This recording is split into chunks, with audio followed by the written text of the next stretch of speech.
Test தொடர் என்றால் இந்திய ஆஸ்திரேலிய அணிகள் மோதும் பார்டர் கவாஸ்கர் தொடர்தான். 2 ஆண்டுகளுக்கு ஒருமுறை நடைபெறும் இந்த தொடர் நடப்பாண்டு ஆஸ்திரேலிய மண்ணில் நடைபெறுகிறது.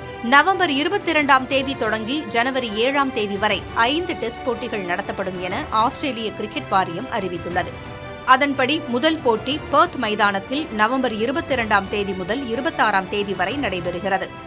2வது போட்டி அடிலைடில் டிசம்பர் 6ஆம் தேதி முதல் 10ஆம் தேதி வரை பகல் இரவு போட்டியாகவும், 3வது போட்டி டிசம்பர் 14 முதல் 18ஆம் தேதி வரை பிரிஸ்பேனின் கப்பா மைதானத்திலும், 4வது போட்டி பாக்ஸிங் டே டெஸ்ட் போட்டியாக மெல்பர்ன் மைதானத்தில் டிசம்பர் 26 முதல் 30 வரையிலும் நடத்தப்படுகின்றன.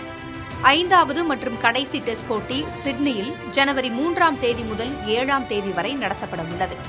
32 ஆண்டுகளுக்கு பிறகு இந்தியா ஆஸ்திரேலியா 5 டெஸ்ட் போட்டி கொண்ட டெஸ்ட் தொடரில் விளையாட உள்ளது.